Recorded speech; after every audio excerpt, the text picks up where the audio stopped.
We're here at Tell the Truth Sports Radio, and you want to talk about somebody that's going to tell the truth. I got former heavyweight contender Michael Bentt. I picked this format of the show called Tell the Truth Sports Radio. I couldn't find a better guy than you because you tell it like it is. I want to congratulate you on the good job you did as far as the Muhammad Ali documentary, and that's why I was like, I'm going to find this guy. I'm going to go on every one of his social media platforms so I can find this guy till he reaches back. Right. Reach back, I'm like, good, we're going to have some fun. What led you to this project? Okay, first off, thank you for having me on your program, man. And I just have to make a little correction there. When you introduced me, you said former heavyweight contender. Give me the championship, brother. Champion. I'm sorry, champion. I know. Listen, I did that to Shakur Stevenson. I was like, oh, what are you doing? So I don't want. I'm 0 for 2, so I'm sorry about that. It's all good, bro. It's all good. Each one teach one, right? Oh no, we're gonna get to the Morrison fight, but yes, once we get through the Ali, we're gonna have some fun. That is what it is. This is about Muhammad right now, bro. It's about Muhammad. We're gonna get to your fight, and your acting and stuff I learned about you. So let's do the Muhammad. How did you first? Who reached out to you? How did this all come about? Okay, so the world is a mysterious place, man. Well, I don't know. So I was in Atlanta, and I was at the doctor maybe 2 years ago, and I get a phone call from a dear friend of mine, Laura Drexel. Laura Drexel is part of the Drexel University family. Really? Drexel University, yeah. Yeah. So she reaches out to me, man, says Mike, I had a conversation with David McMahon, and I said I don't know who David McMahon is. She said well, David is a son-in-law of Ken Burns. I said I certainly know who Ken Burns is. Wow. And he said they would like to know if you would be interested in adding your observations about Muhammad's, ring style and outside the ring, how he impacted people. I'm like, hell yeah, of course, absolutely, yes. So I flew down to New York for about a couple of days, and then we did another session where we watched tapes of Ali, ad nauseum, man, for hours, 5-6 hours, and we were just the riff about what I was seeing. It was it was like sitting down, talking with David McMahon and Sarah Burns, who was Ken Burns' daughter, man. When we were in the midst of that conversation, it was like jazz, man. It sure felt like it. I have never seen a boxer or a boxing analyst analyze Ali and all his fights and the Frazier. I've never seen anyone do that good a job that you did technically. I follow boxing since the 1900s. I'm a historian. Right. Yes. I said, man, you gave insights that I didn't know. I studied Ali, 30,000 documentaries, but you broke it down. Great. And we want to talk about the 60s, because I felt like in the 60s, he was like a welterweight in a heavyweight body. And I felt no one would be able to, because that was a level of boxing we've never seen before, and we'll never see it again. Never see it again of that kind of athlete, because a fighter fights from his experiences, man. A fighter fight from his personality.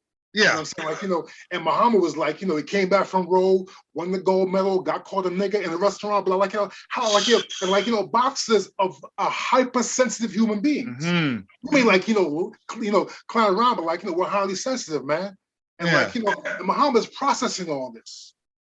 And he turned into a guy who, if he didn't speak for a certain segment of society, got him. Yes. And what I'm saying? So he's up there. I don't think there's been. I'll probably get banned for this, man.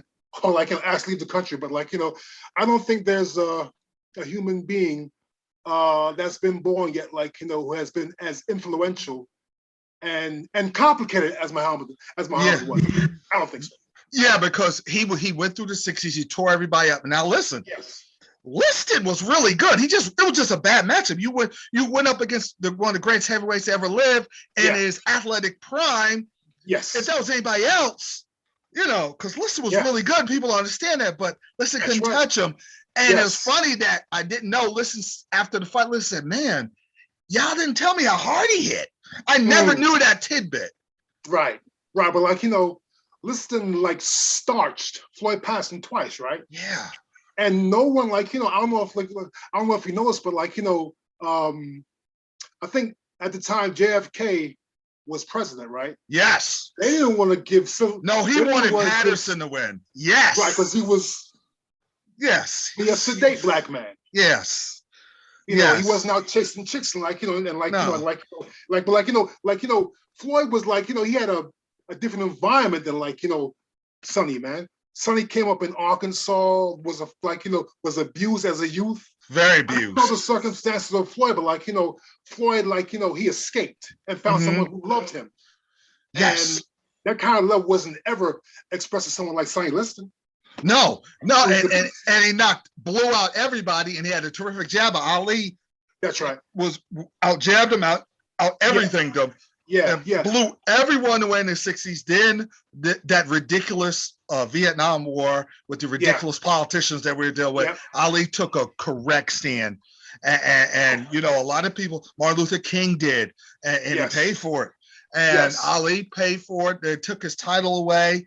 And he wasn't budging. He didn't budge. That's right.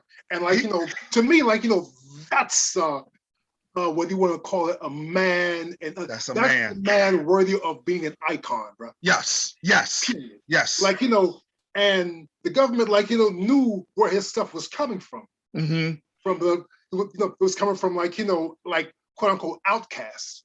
Yeah. Brother Minister Malcolm and the Honorable Elijah Muhammad, like, you know, those were like mavericks, man. And for this cat to like to be associated with that on that level, it's a miracle. Is like, you know, he wasn't shot. He wasn't assassinated. Yes. Yes. Exactly. And he survived that.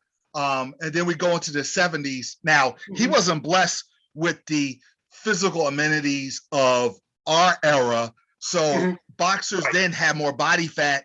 So it was harder for them to carry weight. So he was different in the 70s. He was more guile and smarts, but he didn't have the stamina they had in the 60s because it was losing 3 years.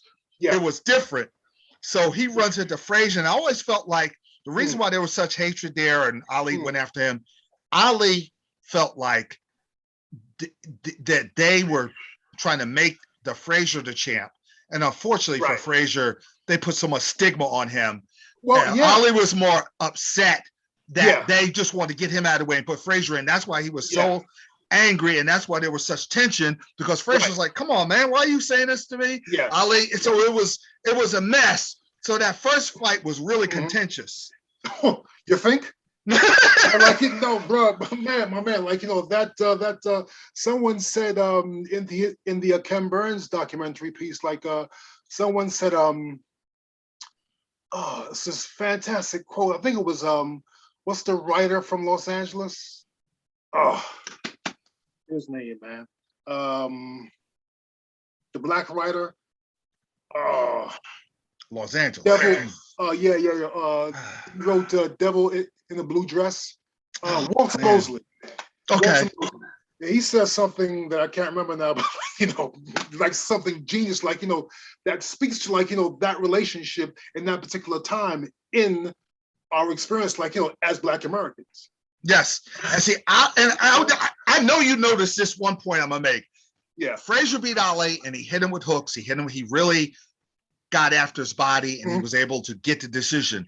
I felt like the last two fights, Ali made the adjustment to not get pummeled with that hook. He got hit, but he was able to make as far as what they call the real estate in boxing, he was able to navigate through what he made the mental adjustments, and he didn't take them lightly. And he was, even in the throw in Manila when Frazier came on, Ali didn't get put down and almost knocked out like he did the first fight. Whatever. You explain the adjustments he made. Well, champ, like, you know, like speaking on that first fight, let me, like, you know, expound on that. Like, you know, here's a guy, right? At the height of his prime, prime, he's forced to take 3 years off, right? And like, this other guy comes along, Olympic gold medalist as well, right? So it's like, naturally, like, it's going to be competition, right? Or films of like, competition, and this guy becomes world champion. Some like, still embrace Muhammad as world champion as he is, and some like, embrace Joe Frazier as world champion as he is, right? Okay. And I think Muhammad only had what 3 fights prior to fighting Joe Frazier? Quarry, and then Onavina. Yes, that was a good one. The 15 rounder where he knocked him out in the 15th round. Right. I mean, dude, like, whoever like, was like in Muhammad's think tank, man, like, I would have been seriously trying to like undo like, having those only 2 fights against a guy like Joe Frazier. Yeah. He's an Olympic gold medalist, like who's like steamrolling everybody he fights. He steamrolled what's Muhammad's childhood friend? Oh yeah, Joe Ellis. Steamrolled. That left hook. Tore him up with that left hook. Right. But Ali didn't care. Ali was like, I don't care. 2 fights, let's get it on. Like, that's his mentality. I'm a man, and that's why I love Muhammad, bro. He didn't give a blank. No. You know what I'm saying? But like, yeah, but like, props to Joe Frazier, because like, I think like, all the things that once again, like, fighters are hugely sensitive, man. We see the tough guy, blah, blah, blah. That's all a goddamn facade, the goddamn mask, bro. Especially as a black man, especially if you're saying you're not black enough. Exactly. Because I'm coming after you if you come at me like that. Yeah. And I understood where Frazier came from. I understood where Ali came from. I understood where Frazier came from both sides. So Ali took 2 out of 3. Technically, how come Ali had so much trouble with Norton? Okay. Ken Norton was the first thing. He could crack. He could bang, right?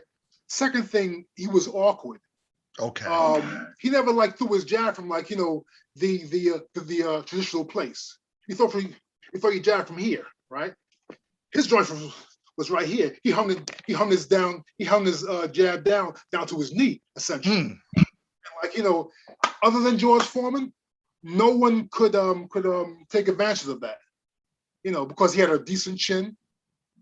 And once again, Muhammad respected his punching power.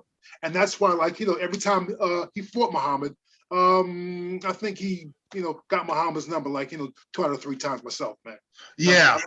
But now let's talk about the guy that blew everyone away, and that's George Foreman. George Foreman blew Norton away because Norton was a banger, and Foreman could just blow you away, and that was a bad matchup. It was a bad matchup with, huh? If you look at that fight, go back and look at that fight with Ken Norton and George Foreman.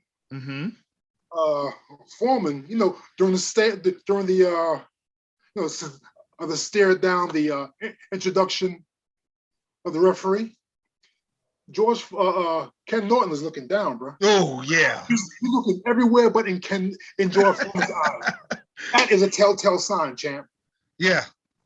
I mean, like, I'm not saying like it was a fake fight, but like he had his back foot out the door. He didn't want to be there. And it was a bad matchup with Frazier because Frazier came in right into the eye of the storm, blew Frazier away. So people, when Ali was scheduled to fight Foreman, people were trying to write out Ali's funeral. They were like, well, he might die in the ring. He might go get killed. And Ali's like, trust me, this guy ain't go 15. I got something for him. And Ali, and this is where I need your help on this. They say Ali really popped him with a lot of lead rights, and that confused Foreman. Why? Because explain that fight. If I'm fighting you, right, champ? I'm fighting you, and I have the audacity. Listen, and I have the audacity to like, I know, like, you are a super killer puncher, and I have the audacity, but to like clip you with a right hand, 2 of them. The first shot that Muhammad hit this cat with, George was Ali's right hand. Muhammad rushes out and bang. And like, that's audacious, bro. So as a champion, like, say, holy shit, this guy ain't scared of me? No, he's not scared of you. No, he's not scared of you. and he got your number. And like, so like,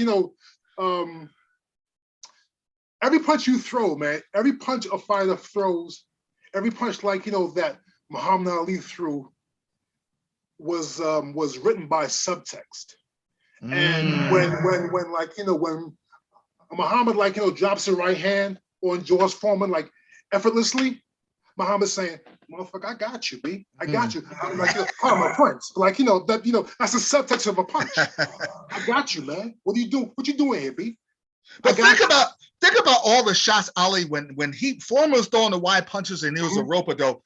Think about those short, hard punches Ali was hitting him with. I had to look again at that fight. Ali popped them and popped them and popped them and popped them. Each round that accumulates. Is that correct? It does, like, but I think more than that, a guy like George Foreman, right? See, when you're that acclaimed at knocking out people, and rightfully so, like, he would knock people into next week, right? Real talk, man. Like, when you're that acclaimed though, and you believe that, like, you start believing, your own press things, that soups you up. It gasses you up, like, and there's no way in the world, like, George Foreman goes to Zaire and beats Muhammad Ali. And boy, when Foreman went down and Ali his hand was raised, those people went crazy. Yes. Woo, they loved him. They celebrated for days out there. Yes.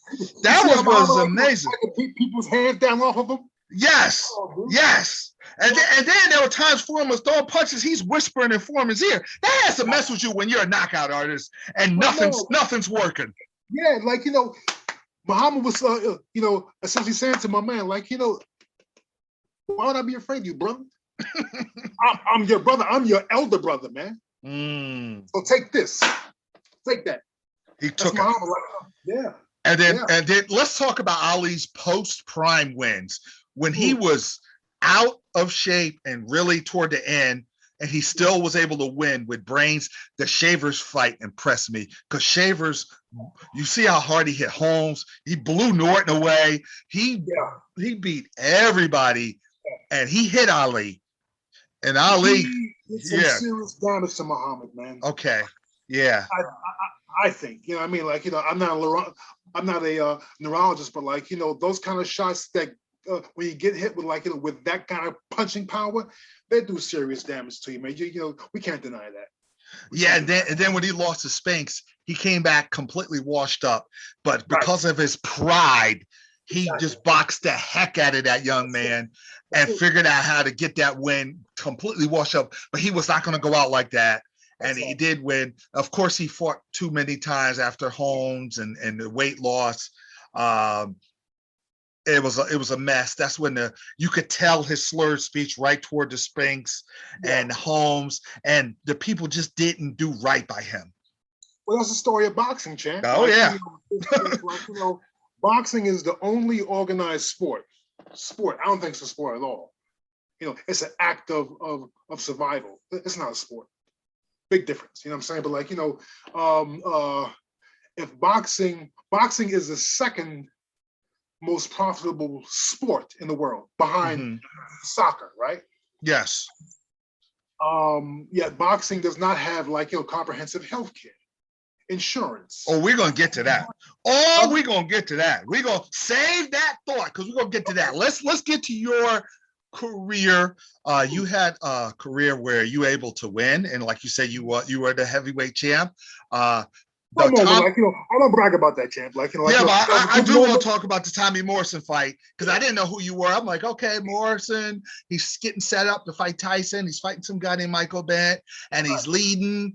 The second you hit him with a shot, and I saw him wobble, I said, the fight's over. I remember watching. I said, this fight's over. He got him. Did you think that? Because soon as he hit it and he didn't react well, I said, this fight's over. Michael Bentt's gonna win this fight. Well, like, you never think that. Okay. If you've been like, if you've boxed for any length of time and you clip a guy like that and the guy is standing in front of you and you see his eyes go backwards, you never say, like, oh, it's over. Because, like, if you've boxed for as long as most good boxers box, it's going to happen to you. or you've experienced that. Mm-hmm. So like, like I've been knocked out like, a couple of times as an amateur, as a pro, like, so, just because I hit with a good shot doesn't mean like, my job's over with. I got work to do, B. Mm-hmm. I got to finish it. But then, okay, you put him down the third time and your hand is raised. What is that feeling like? I don't know about most other people, but for me, it was not anticlimactic, but it was gratifying. Mm-hmm. But like, I knew that I know both sides of it. Maybe Okay. like, maybe that's where I'm kind of like, batshit like that, man. Cause like, I'm able to like, balance both sides. And like, as I'm experiencing something like, I can see like, well, like, if I was not successful at this, like, then you would shit on me. Mm-hmm. That was my thought pattern. Like, 10 minutes later, I'm in the back of the dressing room, like, and like everyone's coming in, hey, Mike, congratulations and whatnot. And like, I remember thinking, yeah, but like, if I'd have fucking got knocked out, I'm a bum, right? Oh, preach, man. That was I was thinking, like, the second, like, they say Michael Bentt, world heavyweight champion. I'm thinking, yeah, but like, I got knocked out my first pro fight, and I was a big time amateur boxer. I got signed by Emmanuel Stewart, blah blah blah. Like he gave me like a lot of money to turn pro. I get dunked my first pro fight. Like, talk about suicidal. So like, I knew it, like, from time to time, brother, I'll like, watch the Tommy Morrison fight. Mm-hmm. And the second knockdown, the camera pans into his eyes, right? Mm-hmm. And I feel sorry for the brother, man, because I understand what he's going through. Because like, that kind of exposure, you're naked in front of the world. And no one, like, your cornermen say they give a fuck, but like, no one cares about you, bro. That's you have to take that yourself. You have to sleep with that. You have to drive with that. You have to wake up to that. You have to go, like, go check into your job with that, if you still have a job. You have to walk into the post office with that, like, with that stuff on your shoulders, man. And that's yeah. No, I hate to cut you off, but I want to compliment you because we're going to talk about life after boxing. You were able to get in, pursue your acting. I think you played Sonny Liston in one role. You had a lot, nice little resume. I saw it. So you were able to maintain after boxing instead of where people go broke and all that. You were able to make your investments and all that good stuff. Well, I made the investments in myself. Speaking of investments, like, I did make investments, like, with a couple of financial advisors when I was a pro boxer. But like, as most boxers do, like, I got jammed up with these cats. But like, it's, that chapter was not closed. You know what I'm saying? But like, to your point, like, yeah, dude, like, I just like, I was fortunate enough to find people who believed in me, like, other than being a goddamn boxer. Mm-hmm. You know what I'm saying? Like, because like, after I got knocked out by her behind, was in a 4-day coma. That's some serious shit, man. Yes, I did read about that. Like, let's talk about that. And then you had to retire abruptly. Now it's life after boxing. You were able to make that adjustment. You're able to keep your facilities. I see you're speaking so well. So you were blessed to have that opportunity. But I got some issues with what's going on right now as far as life after boxing, because there used to be boxers, especially African Americans, used to have commercials. Remember Ali, Decon Fog. Remember Feelin', 7-Up, Sugar Ray Leonard. Remember Mike Tyson, Robert Gibbons, Pepsi. But the African Americans get absolutely nothing as far as mainstream advertising and all that stuff. You might see a Canelo or different Latino or different other boxers, but when it comes to that, it's nothing. And I'm trying to talk with a guy who works in advertising to try to help the African Americans get that opportunity, because that should be it. Like LeBron and all these other athletes get that in football and Mahomes and all that. But the Crawfords and the Porters and come on now, how come with well-spoken, handsome guys like that? Come on now. I mean, like, I think a big part of that, like, is like, boxing is Hollywood. You go to Hollywood champ. Where you based right now? New Jersey. Okay. New York area. Okay, I got you. You go to LA, man, and you say, like, you start talking boxing, you'll be surrounded by producers, directors, actors, actresses. Like, they love boxing because, like, that boxing is a language that, like, the actor speaks subtextually. Yes. But in terms of, like, the outside revenue that boxers can make, it's all about connections, bro. Period.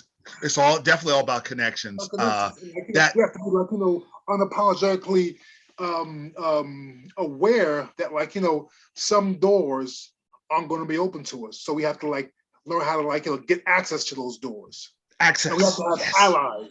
Like, dude, like, when I went out to LA, I was like 30-something years old, blah blah blah, and the people who were my allies and mentors, white cats, Jewish cats. Thomas Hauser. Know Thomas Hauser? Thomas Hauser's my man. I've hung out with him a lot of times. If not for Thomas Hauser, I'm not meeting a gentleman named oh boy. If not, I'm not meeting wow. I do that too. Man. No, this guy's my dude, man. Like, Thomas Hauser, Fred Burner. If not for Thomas Hauser, I'm not meeting Fred Burner. And Fred Burner is like a big, like, producer director in the New York film scene, man. And he made the connection for me with Ron Shelton to play Sonny Liston. So it's all about connections, man. It's definitely all about connections. Before I let you go, I'm gonna give you 3 mythical fights that I wish could have happened. Jack Johnson, the great Jack Johnson. I actually interviewed his grandniece. It was my favorite interview, and we're still friends. Linda Hayward. We're still friends. Where's she based? She's in Chicago. And what I want to do in the future, we're gonna do a 3-way Zoom, and we're gonna talk about the history of boxing. The 3 of us. But man, like Papa Jack, that's like outside of Ali. And style-wise too, yes. Jack Johnson versus Jack Dempsey. Because they were they were going to fight, and Jack Dempsey's handler said, no way. Because Jack was probably too old Jack was still fighting. He was older. But, let's get a fight with Dempsey. And they're like, no. His handler was like, nope. And whose handler was Dempsey's or Jackson's? Dempsey's. And they're like, no way. They were still scared of him because of how good a boxer he was. But what would have happened, you think, in that fight? I think the same thing would have happened when he won the championship over in Australia. The same thing, like, there was, they started rioting, man, not us. You know what I'm saying? Because, like, it hurts. Yeah, especially in the 20s. Yeah. But that was like a 1916, 17, was it? No, it was 20, when Dempsey, between 17 and 20 in that ish type, where after he beat Jess Willard and he was champ for a while, and Jack Johnson got out of jail and he won his heavyweight title back, and they said no. So you're saying we're gonna give Johnson the win on that. Now the next one, Ken Norton versus Joe Frazier. I know they both had the same trainer. What happens in that? Oh, wow. I knew I'd get you on that. No. But you're the best. You're good, though. So you're going to break it down. Thank you, champ. Like, that's a very interesting matchup, man. So are we talking about the Joe Frazier pre-George Foreman? Or the Joe Frazier? Foreman. Okay. Pre-George Foreman. Give me Joe Frazier. Okay. Joe Frazier wins. Joe Foreman, if you saw, when after George Foreman, got knocked out, after Joe got knocked out by George Foreman, Joe was timid. I mean, you couldn't see it, but if you have a discerning, if you have a discerning eye, some of the blah blah blah, you can see he's not as fully committed to throwing his shots the way he would normally, because those echoes of getting knocked out still whisper, say, hey man, be careful, you may get knocked out again. those are the echoes of getting knocked out. It happens. It's life. Yeah. You know, as a boxer, you can't admit that shit to yourself, though. Mm-hmm. You can't admit that shit. Like, you know, if you admit that shit, guess what? You go see a goddamn psychiatrist. Yep.